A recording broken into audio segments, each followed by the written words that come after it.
Mi padre me dejó una carta que solo podía abrir si mi madre moría. Primero, mi padre murió cuando yo tenía 14 años. Infarto fulminante en la cocina un domingo por la mañana. Estaba preparando huevos revueltos y simplemente se desplomó. Mi madre gritó tan fuerte que los vecinos llamaron a la ambulancia antes que ella. Yo bajé las escaleras corriendo y lo encontré en el piso con la espátula todavía en la mano y los huevos quemándose en la sartén. El olor a huevos quemados. Hasta el día de hoy no puedo sentir ese olor sin que se me cierre la garganta antes de continuar con esta historia. Quiero pedirte algo. Si amas a Jesús, si crees en Él, si eres una de sus ovejitas, no te olvides de suscribirte al canal. Ahí en la esquina inferior derecha de tu pantalla hay un pequeño icono donde puedes hacerlo. Déjame tu like y quédate hasta el final, porque esta historia va a tocarte el corazón. Quiero saber quiénes son las ovejitas de Jesús que están aquí escuchándome hoy, así que déjame un comentario.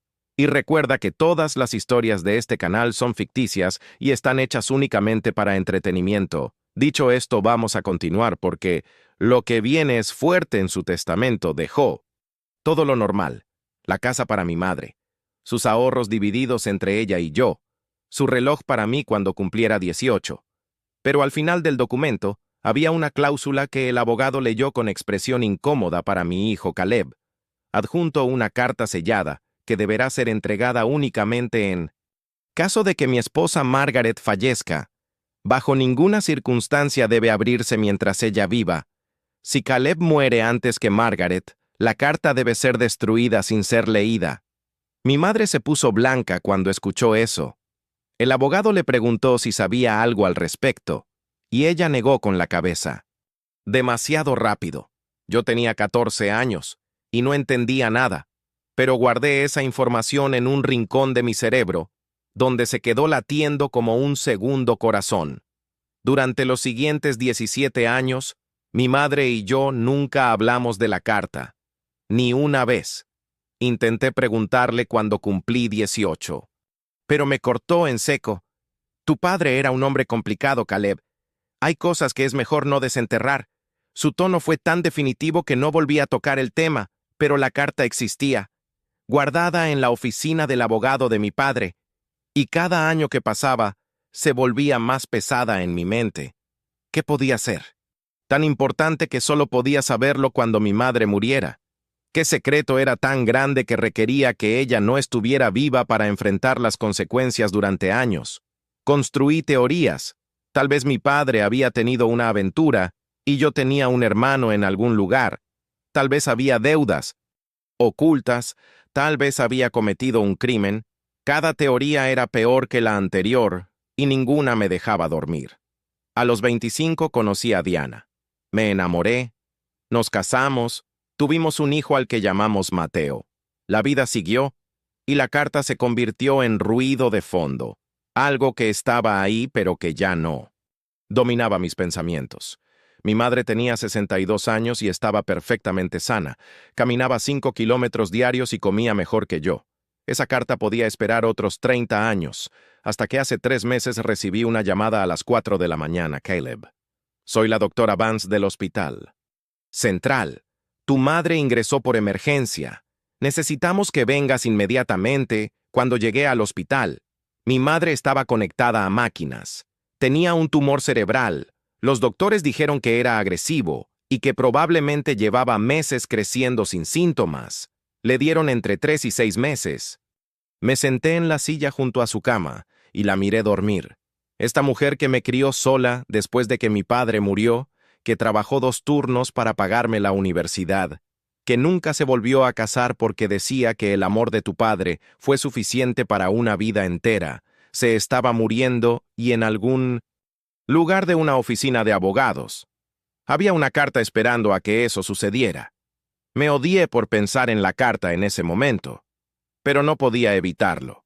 17 años de preguntas sin respuesta estaban a punto de resolverse, y la llave era la muerte de mi madre. ¿Qué clase de hijo siente alivio mezclado? Con dolor, las semanas siguientes fueron un infierno. Mi madre se deterioraba rápido. El tumor le robaba pedazos de memoria. Un día me reconocía y al siguiente me llamaba por el nombre de mi padre. Andrew, ven, a sentarte conmigo, me decía palmando la cama. Me senté y le seguí la corriente. Andrew. Cariño, estuve pensando que deberíamos decirle la verdad a Caleb. Ya es grande. Merece saber se me heló la sangre. Ella creía que estaba hablando con mi padre. ¿La verdad sobre qué? Pregunté con la voz más parecida a la de mi padre que pude fabricar sobre lo que pasó esa noche. Margaret, por favor, no. Empieces, respondí improvisando, esperando que siguiera hablando. Ella me miró con ojos confusos, pero siguió. Andrew, él pregunta por ella. Cada vez que ve una niña pelirroja en la calle, se queda mirando. Tiene 11 años, y todavía pregunta por qué su hermanita no vive con nosotros. No podemos seguir. Mintiendo, la habitación empezó a girar. Hermanita, yo nunca tuve una hermana, o eso creía. Ella. ¿Quién es ella? Pregunté apenas pudiendo mantener la voz estable. Mi madre parpadeó confundida. Margaret, eres tú. ¿Cuánto llevas aquí? Tienes que comer algo. Te ves pálida. Así de rápido el momento se fue. Su mente volvió al presente y me reconoció como Caleb y la ventana se cerró. Me quedé sentado ahí durante 1 hora sin moverme. Una hermana. Mi padre me dejó una carta sobre una hermana que yo no sabía que existía, una niña pelirroja que en algún momento vivió con nosotros y que luego desapareció. Yo tenía 11 años cuando pregunté por ella, según mi madre. Eso significa que tendría unos 3 o 4 años cuando se fue. Empecé a buscar, primero en la casa de mi madre mientras ella estaba en el hospital. Abrí cada cajón, cada caja del ático, cada álbum de fotos. Los álbumes eran meticulosos. Mi madre había documentado cada año de mi vida con dedicación casi obsesiva. Pero noté algo extraño. Entre mis fotos de los 2 y los 5 años había páginas arrancadas. No faltaban fotos individuales, sino páginas enteras cortadas con tijeras. Alguien había removido sistemáticamente algo o a alguien. De la historia visual de nuestra familia en el ático, encontré una caja que no había visto antes.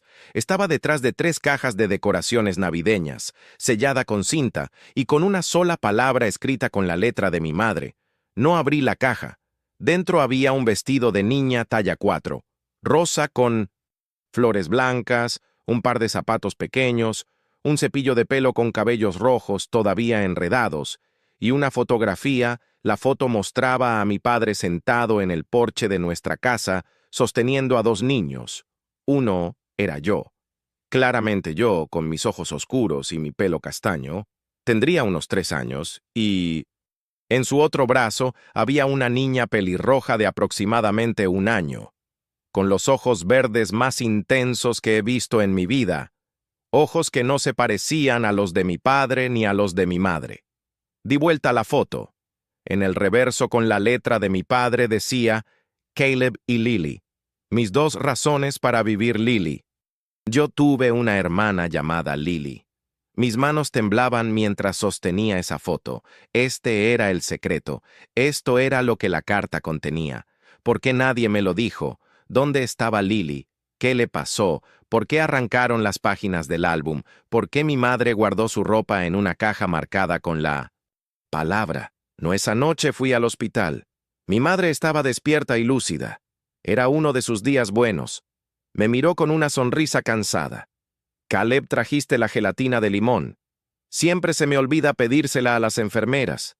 Le di la gelatina y la observé comer mientras decidía si hacerlo o no. La foto de Lily quemaba dentro de mi bolsillo. Finalmente hablé. Mamá, ¿quién es Lily? La cuchara de gelatina se detuvo a medio camino de su boca. Vi cómo su mano empezaba a temblar. La gelatina verde se sacudía en la cuchara, como si hubiera un terremoto diminuto. Dejó la cuchara en el plato con un clic que sonó. Demasiado fuerte en la habitación silenciosa donde escuchaste ese nombre, encontré una foto. Papá y yo y una niña pelirroja. En el reverso, dice Caleb. Y Lily. El rostro de mi madre se transformó. No fue gradual como cuando recordaba algo doloroso. Fue instantáneo como si le hubieran arrancado una máscara. Lo que vi debajo fue terror puro. El mismo terror que vi en su cara el día que mi padre se desplomó en la cocina, Caleb. Su voz era un hilo. Necesito que escuches con mucha atención lo que voy a decirte, lo que sea que encuentres en esa carta, lo que sea que tu padre haya escrito. Necesitas saber que todo lo que hice fue para protegerte. ¿Protegerme de qué? De la verdad. ¿Qué verdad, mamá? Ella me miró directamente a los ojos, y lo que vi ahí no era la madre amorosa que conocía, era una mujer aterrorizada, que llevaba 17 años huyendo de algo, la verdad sobre cómo desapareció tu hermana, la verdad sobre lo que tu padre hizo, y la verdad sobre por qué. Si abres esa carta, Caleb, vas a desear no haberlo hecho. Su monitor cardíaco empezó a acelerarse. Las enfermeras entraron corriendo, me pidieron que saliera. Desde el pasillo la escuché gritar: «No abras la carta, Caleb, prométemelo, no la abras», pero yo ya tenía el teléfono en la mano marcando el número del abogado de mi padre. Llamé al abogado de mi padre a las 11 de la noche. Un hombre llamado Richard Cole, que ya debía tener más de 70 años.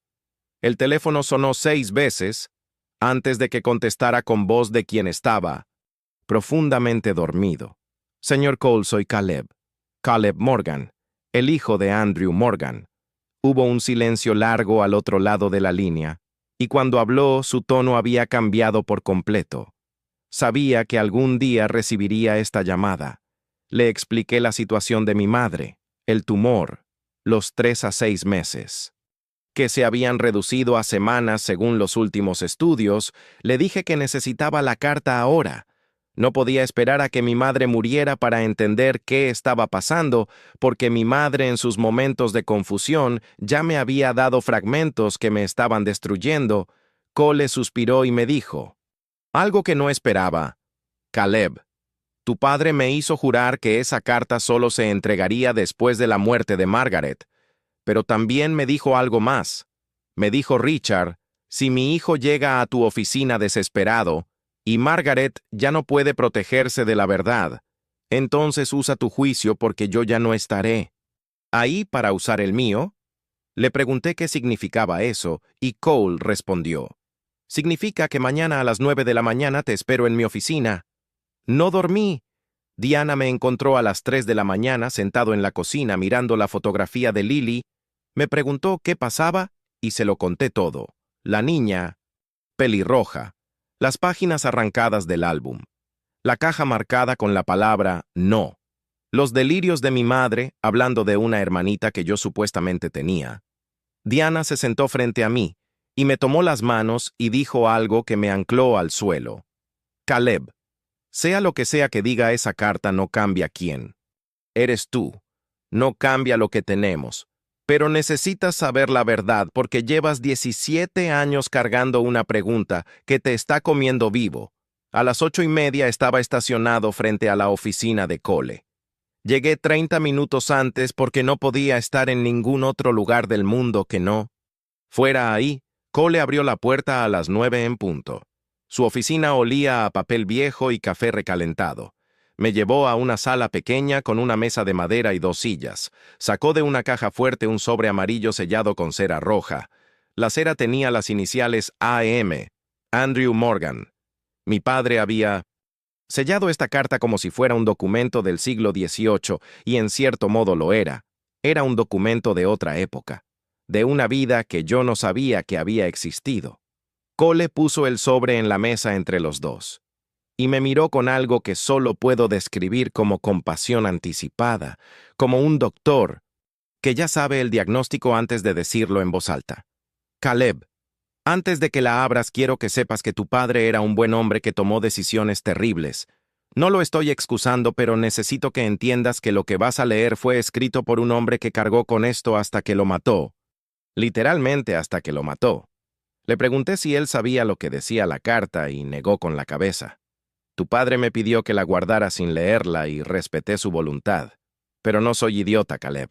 Un hombre no sella una carta con esas condiciones a menos que el contenido pueda destruir algo». Me dejó solo en la habitación, rompí el sello con las manos temblando y desdoblé 3 páginas escritas a mano con la letra de mi padre. Esa letra inclinada hacia la derecha que yo reconocería en cualquier parte del mundo, porque era la misma letra con la que firmaba mis permisos escolares y mis tarjetas de cumpleaños. La carta empezaba así: Caleb, si estás leyendo esto, significa que tu madre ya no está y que finalmente puedo contarte lo que debí contarte en vida. Pero nunca tuve el valor.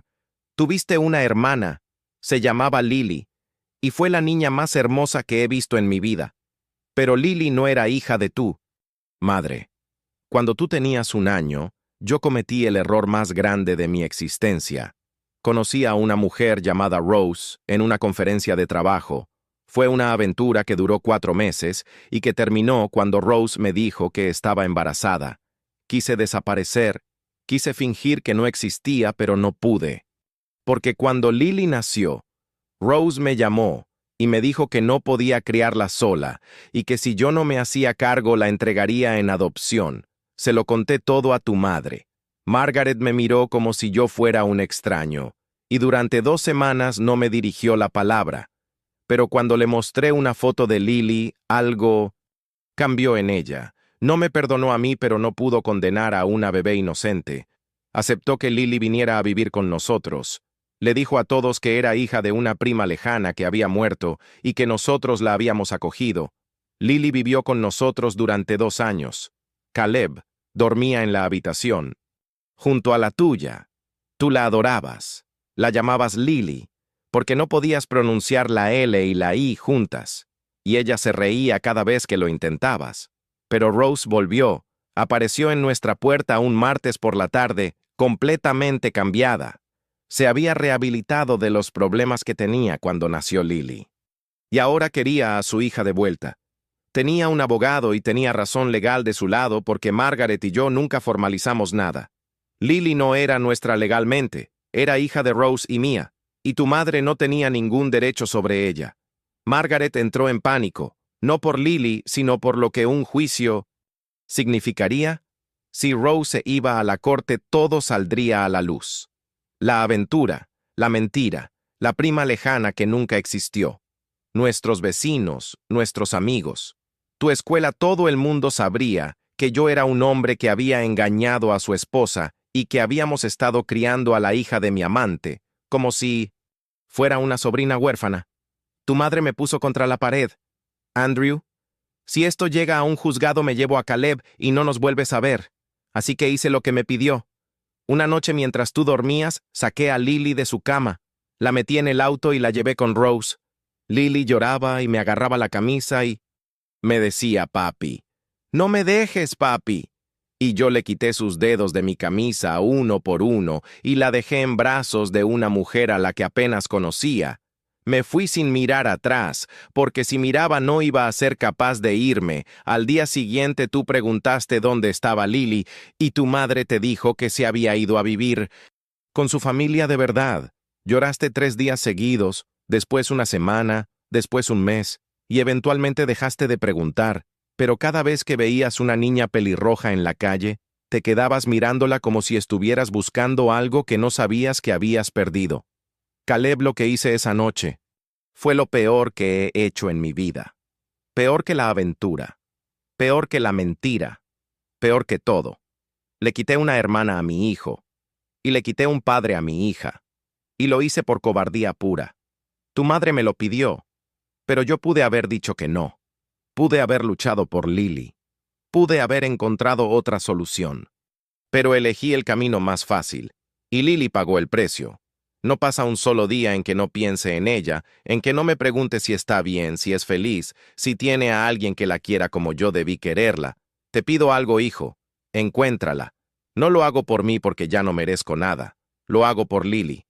Porque ella merece saber que alguien en esta familia la recuerda. Y lo hago por ti, porque tú la querías. Caleb, la querías con toda tu alma de niño de 3 años, y mereces la oportunidad de volver a quererla. Tu padre que te falló a ti y le falló a ella. Andrew, doblé la carta y la puse sobre la mesa. Me quedé mirando la pared durante no sé cuánto tiempo, 10 minutos, media hora, no lo sé.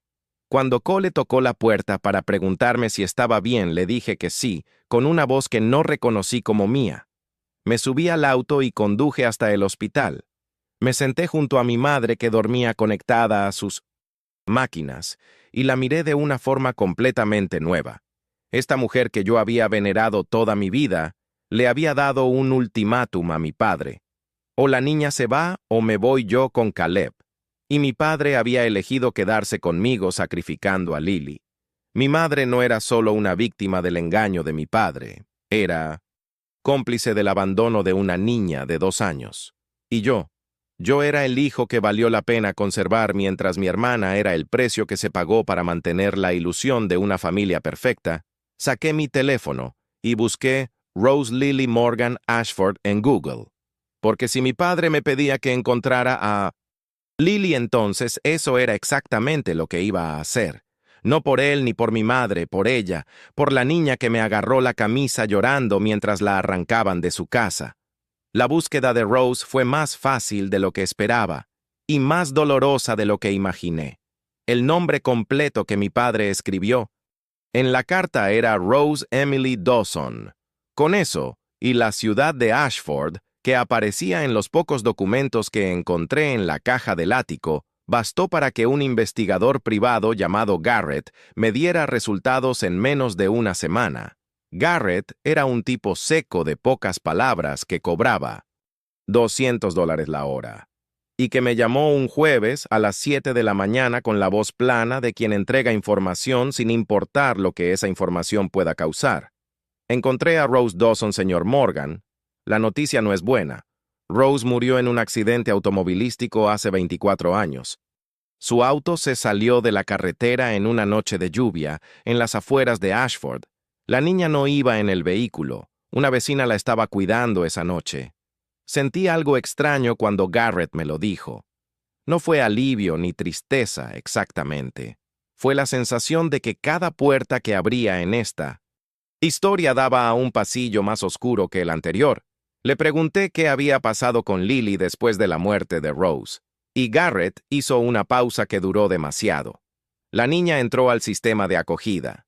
Señor Morgan, tenía 6 años cuando su madre murió. He rastreado los registros disponibles y pasó por 3 hogares distintos antes de cumplir los 12, el último apellido registrado antes de que fuera adoptada.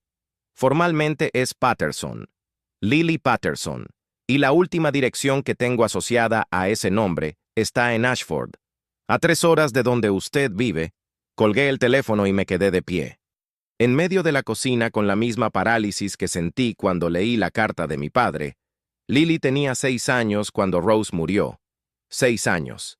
Eso significaba que mi padre la entregó a los 2, y 4 años después, la mujer a quien se la entregó murió dejándola completamente sola en el mundo. Mi padre. Le quitó una familia estable para dársela a una madre soltera, y cuando esa madre murió, Lily no tenía a nadie, porque nosotros ya la habíamos borrado, arrancado de los álbumes, guardado en una caja con la palabra no escrita encima. Garrett me envió un archivo por correo electrónico con todo lo que había encontrado: registros de los hogares de acogida, fechas de ingreso y salida, nombres de familias temporales. El informe era clínico, pero entre las líneas secas de los documentos oficiales se leía una infancia destrozada.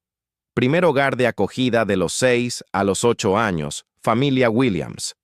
Salida por reubicación. Segundo hogar de los 8 a los 10 años, familia Greer. Salida por informe de negligencia. Esa línea me detuvo en seco.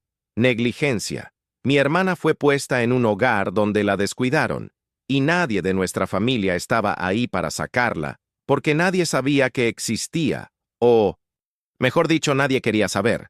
Tercer hogar de los 10 a los 12, familia Patterson, adopción formal completada. Los Patterson al menos le dieron estabilidad, pero lo hicieron cuando Lily ya había pasado 6 años rebotando entre extraños. 6 años en los que yo jugaba en mi patio trasero y comía la cena que mi madre preparaba y dormía en una cama caliente, sin saber que a 3 horas de distancia mi hermana estaba viviendo la versión más cruel de la infancia que a mí me regalaron. Diana fue quien me mantuvo funcionando durante esas semanas. Ella organizaba la información que Garrett enviaba, hacía listas de pasos a seguir, se aseguraba de que yo comiera y durmiera, y no me hundiera completamente en la culpa de un crimen que yo no cometí, pero que sentía como propio. Sin embargo, una noche después de que Mateo se durmió, Diana se sentó frente a mí y me habló con una honestidad que me dolió, pero que necesitaba escuchar. Caleb, te estás perdiendo. Llevas 2 semanas sin jugar con Mateo. Llegas del hospital y te encierras con esos documentos y ese tablero de búsqueda que parece la pared de un detective obsesionado. Entiendo lo que estás haciendo y te apoyo, pero necesito que me mires y me digas que esto no va a consumirte, que cuando encuentres a Lily y resuelvas esto vas a volver. Le prometí que sí. Y lo dije en serio, pero en el fondo no estaba seguro de que fuera verdad, porque cada capa que destapaba me cambiaba un poco más. El padre heroico que murió haciendo huevos revueltos era un hombre que arrancó a una niña llorando de su cama en mitad de la noche. La madre devota que trabajó 2 turnos por mí era la mujer que dijo o ella o nosotros. Mi infancia entera era un escenario construido sobre los escombros de la vida de otra persona. Fue en una de las visitas al hospital cuando mi madre me dio la última pieza que me faltaba para entender completamente lo que había pasado. Era uno de sus días lúcidos, cada vez más escasos. Estaba sentada en la cama mirando por la ventana, con una expresión que no era tristeza, sino algo más viejo que la tristeza, algo que parecía llevar décadas instalado en su rostro esperando el momento de salir. Caleb me dijo sin mirarme: «Leíste la carta, ¿verdad?» No le mentí. Sí, mamá, la leí. Ella asintió lentamente como si hubiera estado esperando esa confirmación desde que le mencioné el nombre de Lily. Entonces, ¿sabes lo que hizo tu padre? Sí, lo que vi en su cara cuando se volvió a mirarme no fue vergüenza ni arrepentimiento. Fue algo mucho más complejo. Fue la expresión de alguien que ha ensayado una confesión durante años y que finalmente no tiene fuerza para seguir reteniéndola. Caleb, tu padre, escribió en esa carta que yo le di un ultimátum, y es verdad, pero lo que probablemente no escribió es que la idea de entregarla no fue solo suya. Fui yo quien lo convenció. Él quería buscar una solución legal, quería pelear por la custodia compartida, quería encontrar la forma de que Lily se quedara con nosotros sin que todo se derrumbara, pero yo no lo dejé. Cada vez que miraba a esa niña, veía a la mujer con la que me engañó. Veía sus ojos verdes que no eran míos ni de Andrew, sino de ella, de Rose. Veía la prueba viviente de que mi matrimonio era una mentira, y no pude soportarlo.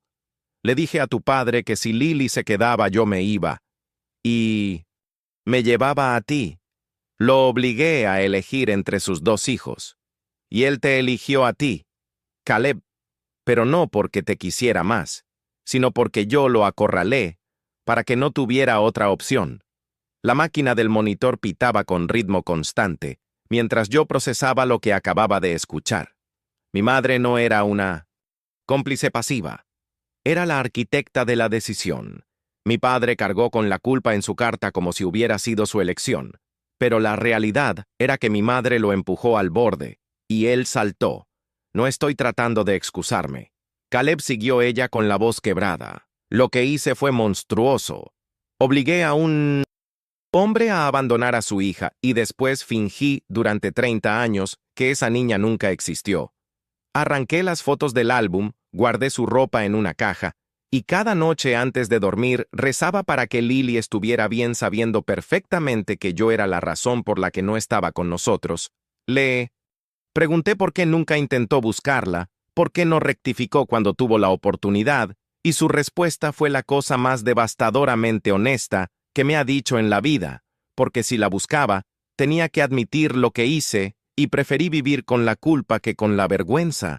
Esas palabras se quedaron flotando en la habitación como humo. Preferí vivir con la culpa que con la vergüenza. Esa era la frase que resumía todo. La carta sellada. El silencio de 17 años, las páginas arrancadas. La caja marcada. No. Todo había sido para evitar la vergüenza, no la de mi padre, sino la de mi madre. Ella. Era el secreto dentro del secreto, la razón detrás de la razón. Salí del hospital esa noche con una claridad que no había tenido hasta ese momento. Mis padres no eran los héroes ni los villanos simples que yo había construido en mi mente. Eran dos personas rotas que tomaron la peor decisión posible y después construyeron una vida entera para esconderla. Y Lily era la que pagó por todo sin haber hecho nada más que nacer. Le envié un mensaje a Garrett con 3 palabras. Necesito su dirección. Al día siguiente tenía la dirección de Lily Patterson en Ashford, un departamento en la calle Oak. Número 212. 3 horas de distancia. 3 horas entre yo y la hermana que me quitaron cuando yo tenía 3 años. Le dije a Diana que iba a ir. Me miró durante un largo momento y luego fue al armario, sacó una maleta pequeña y empezó a empacar mi ropa. No me dijo que no fuera ni me pidió que esperara. Solo dijo, tráela de vuelta, Caleb, o al menos inténtalo. Conduje 3 horas hasta Ashford con la ventanilla medio abierta porque necesitaba que el aire frío me mantuviera despierto y presente. Había dormido tal vez 2 horas la noche anterior, repasando mentalmente cada escenario posible, de lo que podía pasar cuando llegara. Lily me abrazaría llorando y me diría que siempre supo que alguien vendría a buscarla. O Lily me cerraría la puerta en la cara, o Lily no estaría ahí y todo habría sido un viaje inútil. Pero ninguno de los escenarios que construí en mi cabeza se parecía ni remotamente a lo que realmente sucedió. Llegué a Ashford a las 11 de la mañana. La calle Oak era una calle tranquila, con árboles viejos y edificios de apartamentos de 3 pisos con fachadas de ladrillo.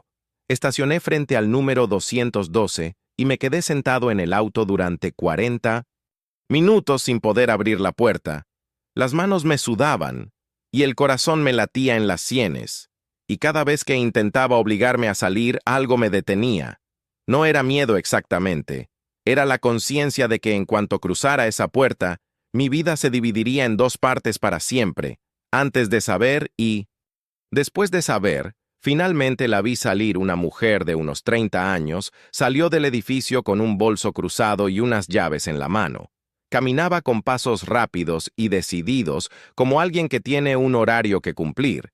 Llevaba el pelo recogido en una cola de caballo, y aún así era imposible no notar el color, rojo intenso, rojo como fuego apagándose. El mismo rojo de los cabellos que encontré enredados en el cepillo dentro de la caja de mi madre. Y cuando giró la cabeza para mirar antes de cruzar la calle, vi sus ojos, verdes, de un verde profundo que no se parecía a nada que existiera en la genética de mi familia, los mismos ojos que mi padre describió en su carta como los más hermosos que había visto. Lily era real. No era un nombre en una carta, ni una foto vieja, ni un fantasma en los delirios de mi madre. Era una persona de carne y hueso caminando por una acera a 30 metros de Ian Dosnane. Vi sin saber que su hermano estaba sentado en un auto oxidado, mirándola como quien mira un milagro y una tragedia. Al mismo tiempo la seguí. No estoy orgulloso de eso, pero la seguí. Caminé a distancia prudente mientras ella recorría 4 cuadras hasta un edificio gris con un letrero que decía Residencia Golden Years, un asilo de ancianos. La vi entrar por la puerta principal, saludar a una recepcionista con familiaridad y desaparecer por un pasillo. Lily era enfermera.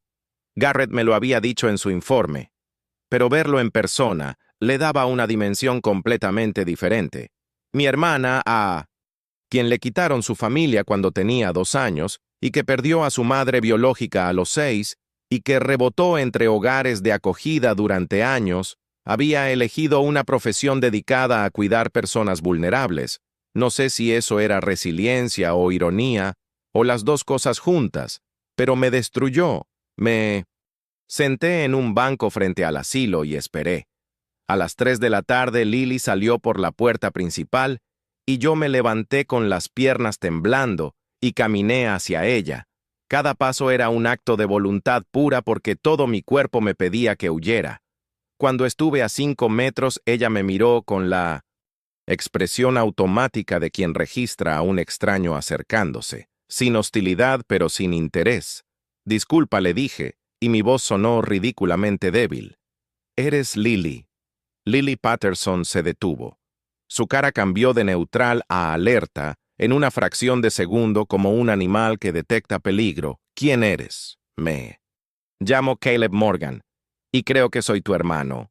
Lo dije así, directo, sin preámbulo, porque había ensayado 20 formas diferentes de decirlo durante 3 horas de carretera, y todas sonaban artificiales y manipuladoras, y la única verdad disponible era la más simple. Soy tu hermano. Lily no se movió.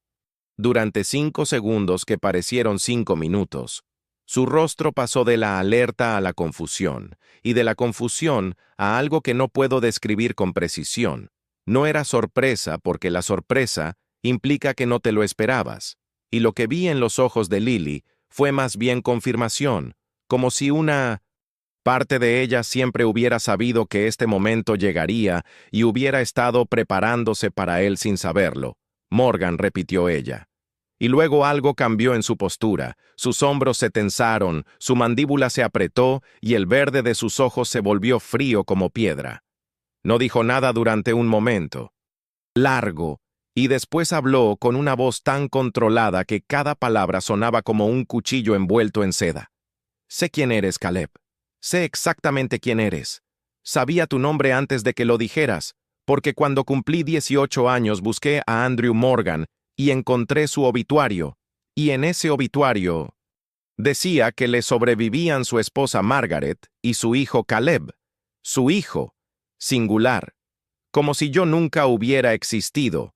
Así que no vengas a pararte frente a mí en la calle donde vivo diciéndome que eres mi hermano, porque los hermanos no desaparecen. Los hermanos no te borran de los álbumes de fotos.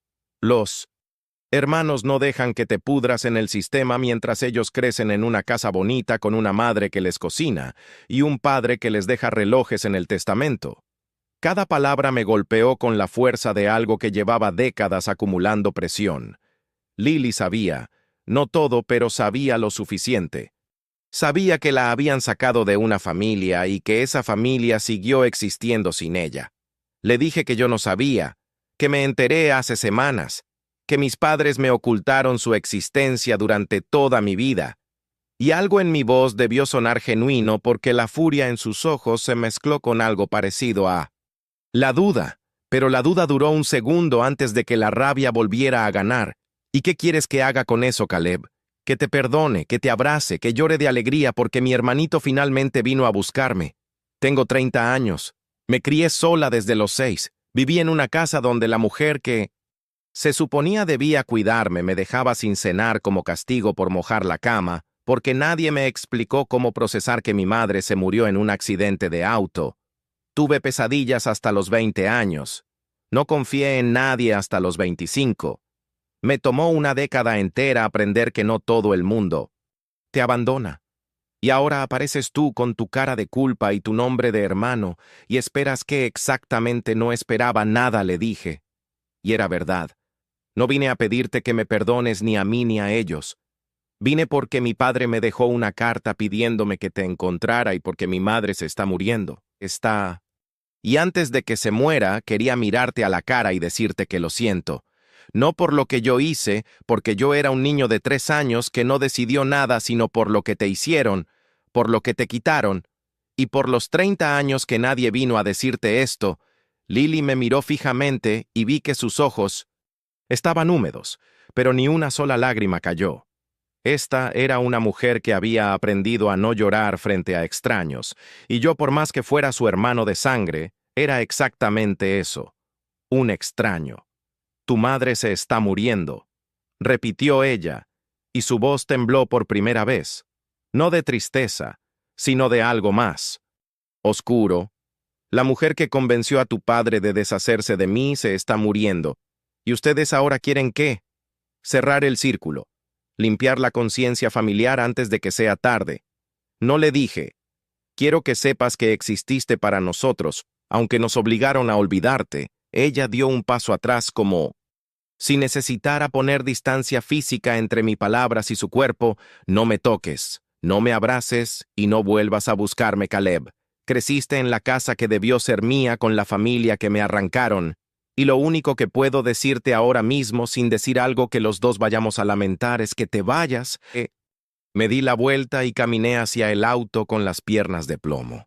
Cuando abrí la puerta del conductor y miré hacia atrás, Lily seguía parada en el mismo lugar mirándome, y por un instante, solo un instante, vi en su cara algo que no era rabia ni dolor, sino la sombra de algo mucho más frágil. La expresión de una niña de 2 años a la que sacaron de su cama en mitad de la noche, y que 30 años después sigue de pie en el mismo lugar, esperando que alguien la lleve de vuelta a casa. Volví de Ashford conduciendo en silencio total, sin radio, sin música, sin nada, 3 horas de carretera con las palabras de Lily rebotando dentro de mi cráneo como balas que no encontraban salida. Creciste en la casa que debió ser mía con la familia que me arrancaron. Cuando llegué a casa eran casi las 10 de la noche, y Diana estaba sentada en el sofá con la luz de la lámpara encendida esperándome. Mateo ya dormía, me miró entrar y no necesitó preguntarme cómo había ido porque mi cara lo decía todo. Me senté a su lado y le conté cada palabra que Lily me dijo, cada frase exacta. Y cuando terminé, Diana me tomó la mano y se quedó en silencio un momento largo antes de hablar. Caleb, ella tiene derecho a estar furiosa, tiene derecho a no querer saber nada de ti ni de nadie que lleve el apellido Morgan. Pero tú hiciste lo correcto al ir. Lo que ella haga con eso ya no está en tus manos. Sabía que tenía razón, pero saberlo no me quitaba el peso de encima porque el problema no era solo Lily. El problema era todo lo que Lily representaba, la prueba de que mi vida entera estaba construida sobre una decisión monstruosa y que yo fui el beneficiario directo de esa monstruosidad. Los días que siguieron fueron los peores, peores incluso que las semanas después de leer la carta, porque ahora la abstracción se había convertido en persona. Lily ya no era un nombre, ni una foto, ni un fantasma en los delirios de mi madre. Era una mujer de ojos verdes parada en una acera, diciéndome que viví en una casa donde la castigaban sin cenar por mojar la cama a los 8 años, mientras yo dormía arropado en una habitación que estaba a 30 pasos de donde ella solía dormir. Diana tenía razón en lo que me dijo semanas antes. Me estaba perdiendo. Mateo me pedía que jugara con él, y yo estaba ahí, pero no estaba ahí. Mi cuerpo se sentaba en el piso junto a sus juguetes, pero mi mente estaba en Ashford, o en el hospital, o en la cocina de nuestra vieja casa imaginando la noche en que mi padre sacó a Lily de su cama. Me imaginaba la escena una y otra vez con una claridad enfermiza. La casa en silencio. Mi padre caminando por el pasillo, abriendo la puerta de la habitación de Lily, levantándola dormida. Ella, despertando en el auto y empezando a llorar. «Papi, no me dejes, papi». Y sus dedos agarrados a la camisa de mi padre siendo desprendidos uno por uno. Me preguntaba si yo me desperté esa noche, si escuché algo, si lloré sin saber por qué. Tenía 3 años. Los recuerdos de esa edad son sombras, pero a veces cuando cerraba los ojos sentía algo, no un recuerdo, sino una sensación. La sensación de que algo faltaba, algo que debía estar ahí y ya no estaba. La imagen de mi padre se había roto completamente. El hombre que yo recordaba haciéndome huevos revueltos los domingos, enseñándome a andar en bicicleta, firmándome los permisos escolares con su letra inclinada. Ese hombre era el mismo que condujo 3 horas en la noche con una niña llorando en el asiento trasero y la entregó a una mujer que apenas conocía. Durante años lo idealicé como el padre perfecto que murió demasiado pronto. Ahora, entendía que el infarto a los 47 años probablemente no fue solo genética. Fue el peso de cargar con lo que hizo durante 11 años. 11 años de mirar a su hijo y saber que tenía una hija en algún lugar y que él eligió abandonarla. 11 años de despertarse cada mañana y decidir no ir a buscarla. La culpa mata, literalmente mata. Y a mi padre lo mató un domingo por la mañana mientras hacía huevos revueltos con la espátula en la mano y el secreto más pesado del mundo dentro del pecho. Fue Diana quien me salvó de hundirme del todo. Un viernes por la noche, me encontró sentado frente al computadora a las 2 de la mañana buscando información sobre los hogares de acogida por los que pasó Lily, intentando reconstruir cada año de su vida, como si entender su sufrimiento en detalle pudiera de alguna forma compensarlo. Diana cerró la laptop con suavidad, me miró directo a los ojos y me dijo: Caleb, no puedes arreglar lo que pasó investigando cada minuto de su vida. No puedes vivir su dolor por ella. Lo que puedes hacer es estar disponible si ella algún día decide abrir esa puerta. Pero si te destruyes a ti mismo en el proceso, no vas a servir ni para ella, ni para Mateo, ni para mí. Tenía razón, y lo supe en el momento en que lo dijo. Estaba tan consumido por la culpa heredada de mis padres que me estaba convirtiendo en una versión diferente de ellos. Ellos eligieron el silencio y la negación para sobrevivir. Yo estaba eligiendo la obsesión y el autocastigo. Dos formas distintas. De no enfrentar la realidad al día siguiente fui al hospital. Mi madre había empeorado drásticamente en los últimos días. El tumor avanzaba con una velocidad cruel y los momentos de lucidez eran ya excepciones. La encontré despierta pero frágil, más delgada que la última vez, con los ojos hundidos y la piel casi transparente. Cuando me vio intentó sonreír y esa sonrisa me rompió más que cualquier confesión porque era la misma sonrisa de siempre. La sonrisa de la madre que me quiso con todo lo que tenía, aunque lo que tenía estuviera manchado de algo imperdonable. Caleb me dijo con voz débil: necesito que busques algo en la casa. En mi armario, detrás de las cajas de zapatos del estante de arriba, hay una caja azul. Tráemela. Fui a la casa y busqué donde me indicó. La caja azul estaba exactamente donde dijo. Era más pequeña que la caja del ático, del tamaño de una caja de zapatos, sin ninguna palabra escrita encima. Cuando la abrí, encontré sobres, decenas de sobres, todos sellados, todos con la misma dirección escrita y tachada, como si mi madre hubiera escrito la dirección con la intención de enviarlos y después cambiara de opinión cada vez. La dirección tachada era diferente en cada sobre porque era la dirección de los distintos hogares de acogida donde estuvo Lily. Mi madre había rastreado a Lily durante años. Sabía dónde estaba, supo siempre dónde estaba, y nunca hizo nada. Llevé la caja al hospital y la puse en la cama frente a mi madre. Ella la miró como si fuera una bomba que llevaba décadas esperando detonar. Son cartas, le dije. Ella asintió. Le escribí durante 28 años, Caleb. Cada mes una carta. Al principio eran cortas, frías, casi administrativas. Le explicaba por qué hicimos lo que hicimos con palabras que sonaban racionales y justificadas. Pero con los años las cartas cambiaron porque yo cambié. Las últimas son de una mujer que ya no puede dormir de la vergüenza, una mujer que pasa por la sección infantil de las tiendas y se detiene frente a los vestidos rosados y tiene que salir porque no puede respirar.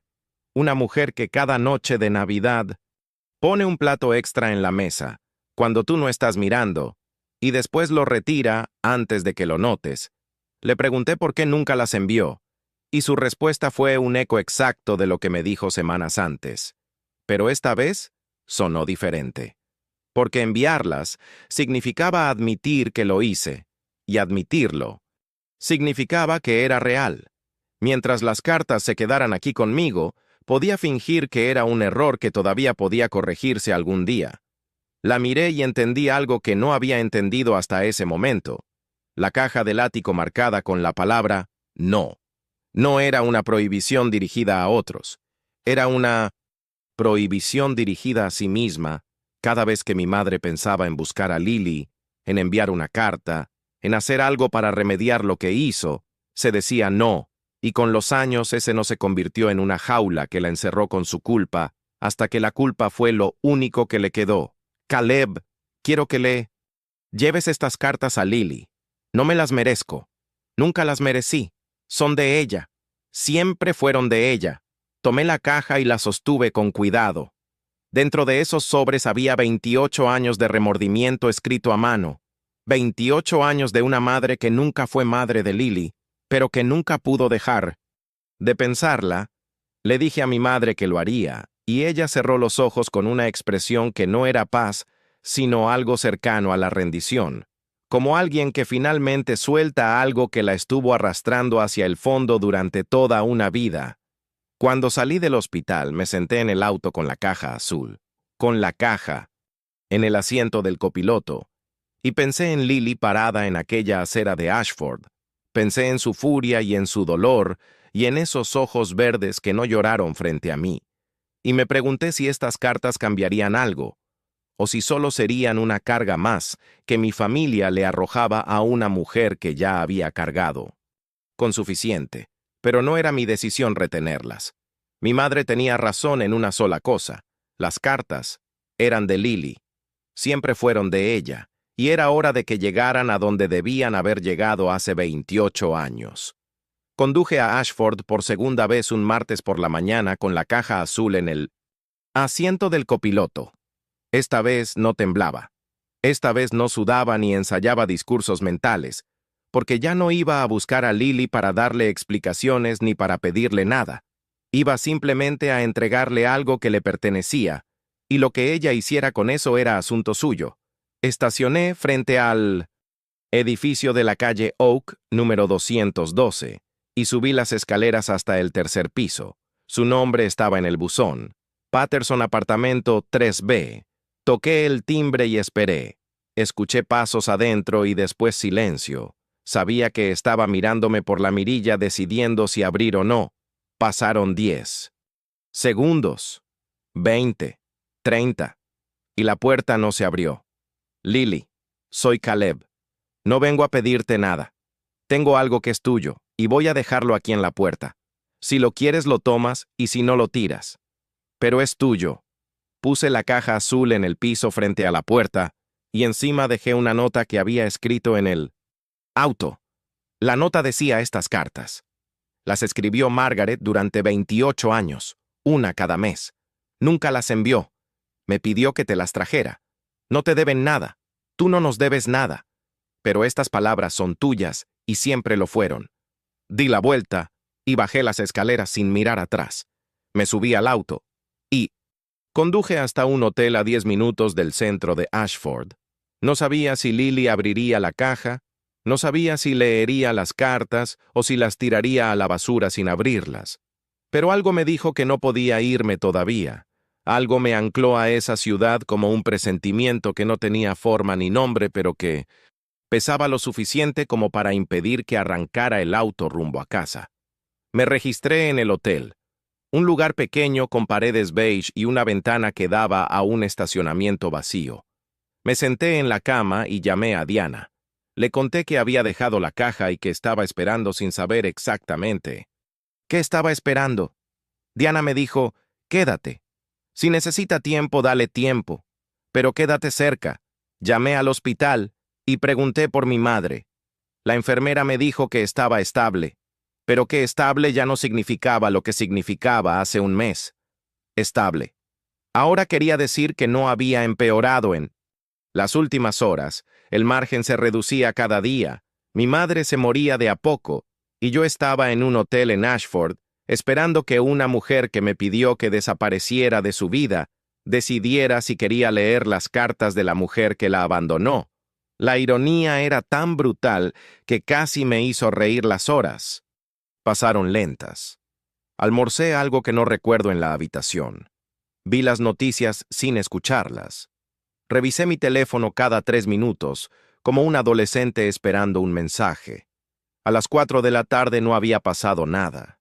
A las 7 tampoco. A las 10 me acosté vestido sobre la cama mirando el techo, y me pregunté si estaba siendo ingenuo, si Lily había agarrado la caja y la había tirado al contenedor de basura, y yo estaba ahí perdiendo el tiempo que me quedaba con mi madre, esperando algo que nunca iba a llegar.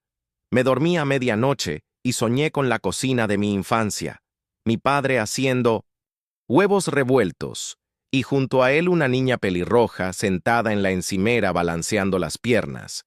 Y en el sueño yo entraba en la cocina y los dos me miraban, y mi padre decía: ahí está Caleb, dile buenos días a tu hermana. Y yo le decía: buenos días, Lily. Y ella se reía con esa risa que no recuerdo, pero que mi cuerpo reconoce como algo que existió. Alguna vez me despertó el teléfono a las 6 de la mañana, un número desconocido con código de área de Ashford. Contesté con la boca seca y el corazón detenido. Hubo un silencio del otro lado que duró varios segundos y después la voz de Lily. Una voz completamente distinta de la que escuché en la acera hace días. No era fría ni furiosa. Era la voz de alguien que ha llorado durante horas y ya no tiene fuerza para seguir conteniendo nada. Las leí, dijo. Leí todas, cada una. Me senté en la cama y no dije nada porque sentí que cualquier palabra mía podía romper lo que estaba pasando. Lily siguió hablando con pausas largas entre las frases como si estuviera eligiendo cada palabra con un cuidado extremo.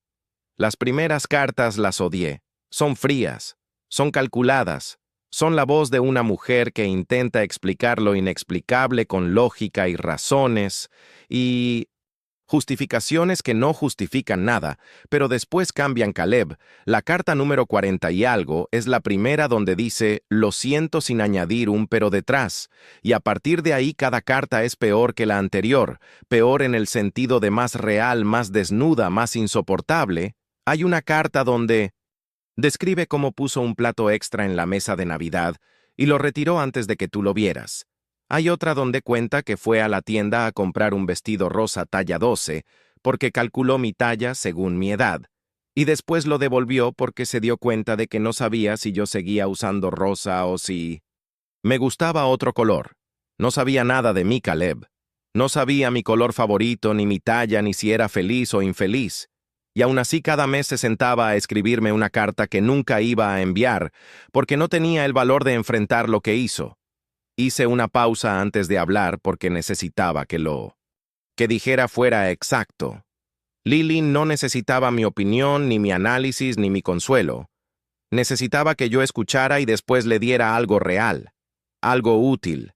Así que le dije lo único que importaba. Ella está viva, Lily. Todavía está viva. El silencio que siguió fue el más largo de toda la conversación. Podía escuchar su respiración al otro lado, irregular, entrecortada, como alguien que está decidiendo algo que va a cambiar todo. La última carta, dijo Lily. La última carta es de hace 8 meses, antes del diagnóstico, antes de todo, y dice algo que no puedo sacarme de la cabeza. Dice cada día de mi vida, miré hacia la puerta esperando que volvieras. No merecía que volvieras, pero esperaba. Le pregunté qué quería hacer, y Lily hizo otra pausa larga, y cuando habló, su voz temblaba, pero no se quebraba. No era fragilidad lo que escuché, sino algo más parecido a una decisión tomándose en tiempo real. ¿Ella todavía está viva?, preguntó. Sí, le dije, pero no por mucho tiempo, Lily. Los doctores dicen que pueden ser días. Hubo otro silencio y en ese silencio escuché algo que sonó como un sollozo cortado de raíz. Un sonido que empezó y se detuvo como si Lily lo hubiera agarrado con las manos antes de que escapara. Después habló con una claridad que contrastaba con todo lo que había dicho antes, como si hubiera cruzado una línea invisible dentro de sí misma y ya no hubiera vuelta atrás. No voy porque la perdone, Caleb. No la perdono.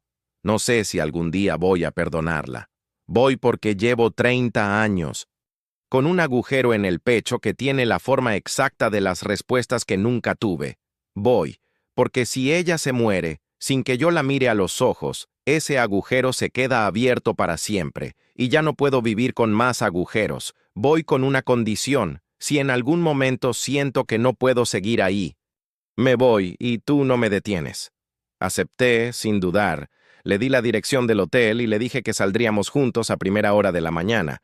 Colgué y me quedé sentado en el borde de la cama con el teléfono todavía tibio en la mano. Llamé a Diana y le dije, «Viene conmigo». Y Diana, que casi nunca llora, ahogó. Un sonido al otro lado de la línea y dijo, «Tráiganla a casa. Caleb, tráiganla a casa». Después llamé al hospital y pedí hablar con la enfermera de turno. Le dije que mañana vendría con una visitante y que necesitaba que mi madre estuviera lo más cómoda posible. La enfermera me preguntó el nombre de la visitante, y cuando dije Lily Patterson, hubo una pausa, Y la enfermera respondió con profesionalismo, pero pude notar algo en su voz. Algo que reconocía lo que ese nombre significaba en el contexto de una mujer que se estaba muriendo. La esperamos, señor Morgan. Colgué y me asomé por la ventana del hotel. Ashford estaba oscuro y silencioso, y en algún lugar de esas calles, Lily probablemente estaba despierta preparando una maleta para ir a ver a la mujer que la arrancó de su vida hace 30 años.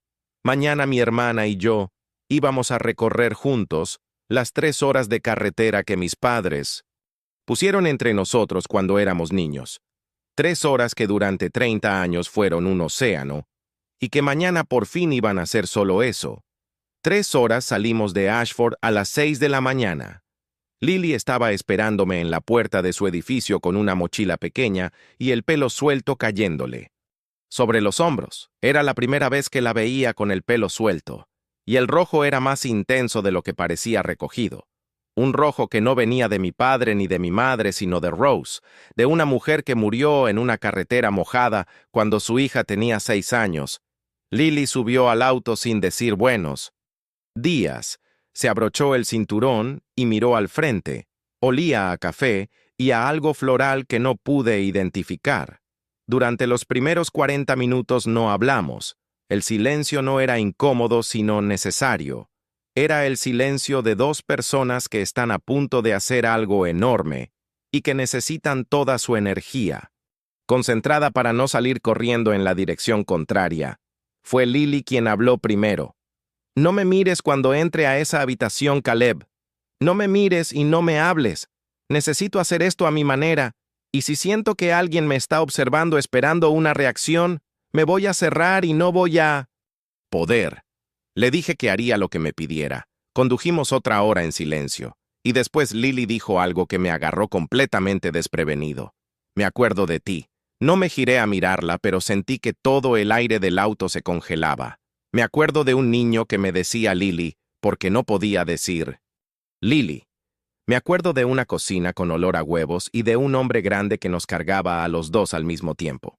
Me acuerdo de una cama con sábanas que tenían dibujos de estrellas y de alguien llorando del otro lado de la pared la noche que me sacaron de la casa, lo dijo mirando por la ventana sin expresión visible, como si estuviera leyendo un informe clínico y no describiendo los recuerdos más antiguos y más dolorosos de su vida.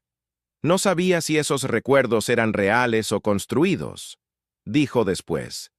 Durante años pensé que los había inventado porque los niños hacen eso cuando necesitan creer que alguien los quiso alguna vez. Pero cuando leí las cartas de Margaret, y ella describía la misma cocina y las mismas sábanas de estrellas, supe que eran reales, que vivía ahí, que fui parte de algo antes de que dejara de serlo. Llegamos al hospital a las 9:30. El estacionamiento estaba medio vacío y el sol de la mañana le daba al edificio un aspecto menos sombrío de lo habitual. Nos quedamos sentados en el auto un momento. Lily miraba el edificio con una expresión que no era miedo ni rabia, sino algo que tardé en identificar. Era la cara de alguien que está a punto de cerrar un libro que lleva leyendo toda la vida. Le pregunté si estaba lista, y me dijo que no, pero que eso no importaba, porque nunca iba a estar lista. Entramos juntos. Caminamos por el pasillo del 3er piso hasta la habitación 314. La puerta estaba entreabierta y desde afuera se escuchaba el pitido constante del monitor. Me detuve antes de entrar y Lily se detuvo a mi lado. La miré de reojo a pesar de que me pidió que no lo hiciera, y vi que sus manos temblaban, pero su cara era una máscara de control absoluto. Esta mujer había pasado 30 años aprendiendo a no mostrar vulnerabilidad frente a nadie, y no. Iba a empezar ahora. Entramos. Mi madre estaba en la cama con los ojos cerrados. Parecía más pequeña que la última vez, como si el tumor le estuviera robando. No solo la memoria, sino el volumen físico. Su respiración era lenta y superficial, y su piel tenía ese color grisáceo que tienen las personas. Cuando el cuerpo ya empezó a despedirse antes que la mente, Lily se quedó de pie al lado de la puerta durante 1 minuto entero sin moverse, mirando a la mujer en la cama. 30 años reducidos a una habitación de hospital con olor a desinfectante y el sonido rítmico de una máquina que contaba los latidos que le quedaban. Me senté en la silla del lado izquierdo de la cama y Lily caminó lentamente hasta el lado derecho, acercó una silla y se sentó. No tocó a mi madre, no habló. Simplemente la miró con esos ojos verdes que Margaret no pudo soportar ver durante 2 años porque le recordaban a la mujer que le robó la mitad de su matrimonio. Pasaron 5 minutos, 10, 15. El monitor pitaba y mi madre dormía, y Lily la observaba y yo los observaba a las dos tratando de respirar sin hacer ruido. Entonces mi madre abrió los ojos. Fue lento, los párpados pesados, luchando contra la gravedad de la enfermedad. Primero me vio a mí, y una sombra de sonrisa le cruzó la cara. Después giró la cabeza hacia el otro lado y vio a Lily. Lo que pasó en el rostro de mi madre en ese instante es algo que voy a llevar conmigo hasta el día que me muera. No fue sorpresa ni confusión ni el delirio de los últimos meses. Fue reconocimiento, puro e inmediato, como si llevara 3 décadas mirando hacia esa silla vacía, esperando que alguien la ocupara. Sus ojos se llenaron de lágrimas y su boca se abrió ligeramente, y de su garganta salió una sola palabra con la poca voz que le quedaba. «Volviste, Lily, no», respondió inmediatamente. Vi cómo apretaba los puños sobre sus rodillas. Vi cómo su mandíbula se tensaba. Vi cómo todo su cuerpo luchaba entre la rabia que llevaba 30 años alimentando y algo más grande que la rabia, algo que no tiene nombre porque es demasiado complejo para una sola palabra. Finalmente Lily extendió la mano y tomó la mano de mi madre. Los dedos de Margaret eran flacos y frágiles, y los de Lily eran firmes y fuertes, y cuando se encontraron algo se completó en esa habitación, algo invisible que llevaba 3 décadas roto. Lily no dijo, «Te perdono porque no la perdonaba». No. Dijo, «Todo está bien porque nada estaba bien». Lo que dijo fue simple y exacto, y fue lo único que podía decir en ese momento sin mentir. «Estoy aquí». 2 palabras, «Estoy aquí». Y mi madre cerró los ojos y las lágrimas le cayeron por las mejillas hasta la almohada y apretó la mano de Lily con toda la fuerza que su cuerpo moribundo le permitía, como si tuviera miedo de que si la soltaba, desaparecería otra vez. Nos quedamos así durante horas, Lily en un lado, yo en el otro, y mi madre entre los dos. A veces Margaret dormía, y a veces abría los ojos y miraba a Lily como confirmando que seguía ahí. No. Hubo grandes discursos, ni confesiones dramáticas, ni perdones cinematográficos. Lo que hubo fue presencia, 2 hijos acompañando a su madre mientras se moría, uno que siempre estuvo y una que fue arrancada y que volvió justo a tiempo para que la puerta no se cerrara para siempre.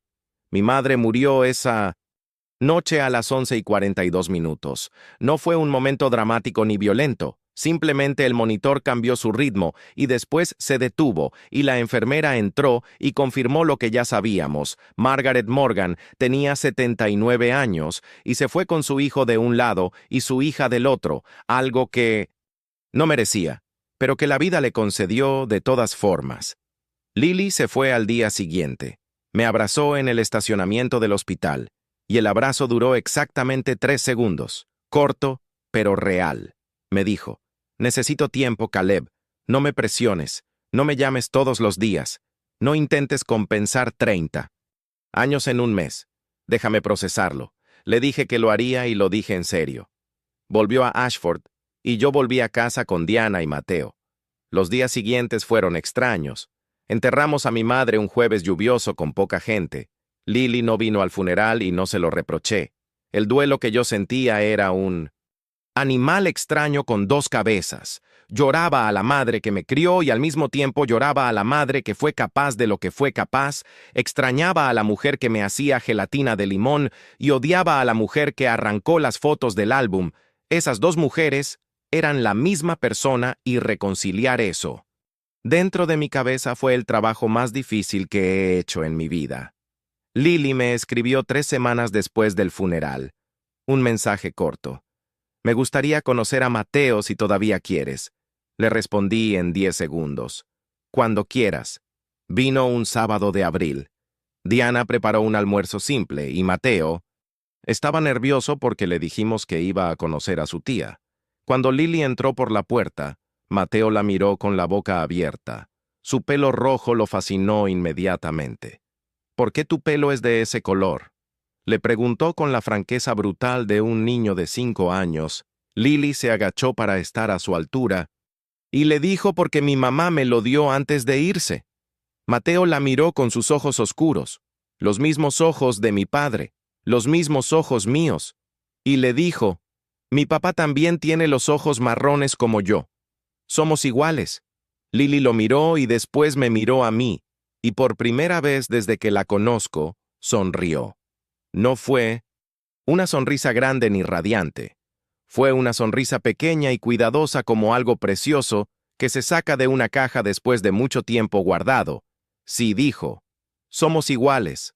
La carta de mi padre pesó durante 17 años en el cajón de una caja fuerte, pero lo que realmente pesaba era el silencio. El silencio destruyó más que cualquier verdad podría haber destruido. Mi padre eligió callar y murió con el secreto comiéndole el corazón. Mi madre eligió callar y vivió 30 años escribiendo cartas que nunca envió a una hija que nunca dejó de buscar en su mente.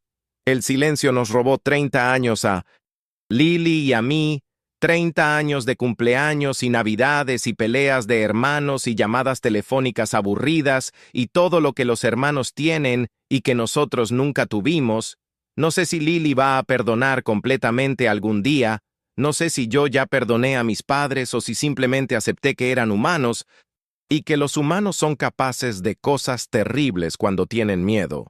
Lo que sé es que por primera vez en mi vida, cuando Mateo me pregunta si tiene tíos o primos o familia más allá de nosotros tres, puedo mirarlo a los ojos y decirle la verdad. Sí, Mateo, tienes una tía, se llama Lily, y tiene el pelo rojo como el fuego.